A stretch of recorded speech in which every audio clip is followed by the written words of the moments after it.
All right, let's get us started on creating a turnaround using a camera and creating a Playblast, which is this quick little video. It's not a fully rendered video. It basically gives you what you see in your viewport, whereas this right here would be more of a fully rendered image, which is another part of the way that you're going to turn in some assignments. So let's get started on how to create this little quick blast. And it's going to start with setting up your timeline first. Make sure your timeline down here says 120. That'll give us a good 5-second turnaround. That should be enough for getting around your whole scene here.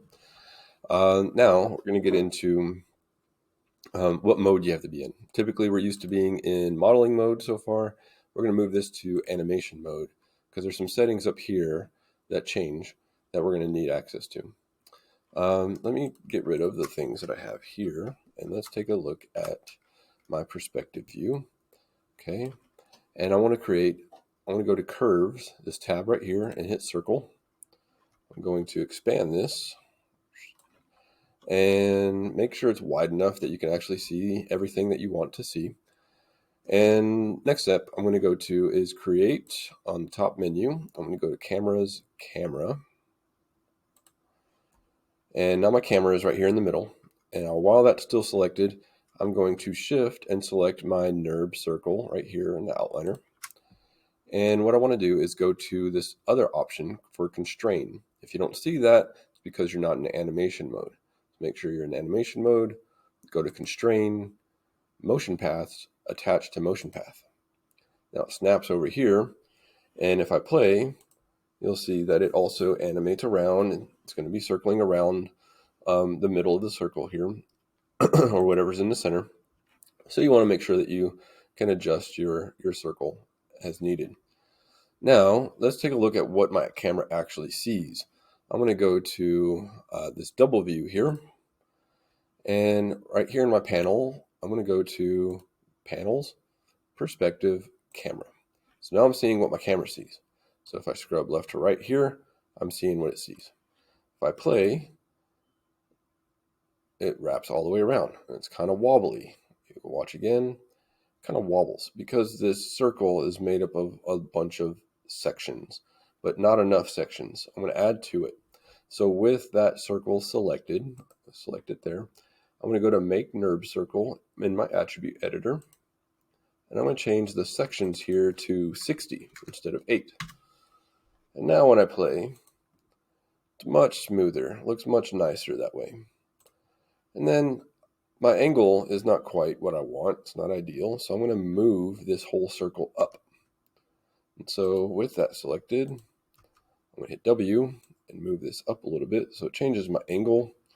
And I'm going to play again, and that looks much better. Now, if I wanted to resize this, I can make it tighter. I can make it wider as needed. And you can move your circle around. My object is right in the middle, and so I kept it pretty much centered in the middle of my world here. Now, I'm ready to play this and play it at the correct speed. If you notice that yours is playing a little bit too fast, you can right click here, go to playback speed, and you want to make sure that the bottom option, play every frame, max real time, is selected. And that way it will slow it down to smooth 5 seconds. Now, if I wanted to start or change the way that this is starting and stopping, so it begins and ends right here from the side view. But if I want to rotate it to a different angle, I can do that. And it's going to stay that way. So it'll start and stop now from that angled view. So that's something simple and easy to adjust as well. So now that I've got this set up, I've got my timeline playing at the right speed. I'm going to create what's called a Playblast, which is not a fully rendered video, but it'll give you a rendered view of what you see from your camera's perspective here. So I'm going to move my cursor over here to the camera view side and hit the spacebar. And now I'm going to right click down here and go to Playblast and option box here. And that opens up this separate window. And I'm going to make sure that this is showing me from the window, right? This is the window that I have selected, so that's good. and it's my camera view, which is good. Otherwise, it's going to give me something else. I'm going to change the quality to 100, so slide this all the way over. I'm going to change the scale to 1, make that all the way over. I'm going to turn on Save to File, so click on that, and then Browse. Right here, choose a good place for this to save to. So I would choose someplace in your student drive, and I'm going to call this Cart 3 because this is probably the third time I've done this, and hit Save. And then I'm going to hit Playblast right here. And then it's going to go 1 second at a time, or not 1 second, 1 frame at a time until it gets to 120. So I'm going to pause this and we'll get back to you once it's all finished. Okay, now that it's all done, it's already made its way all the way to 120.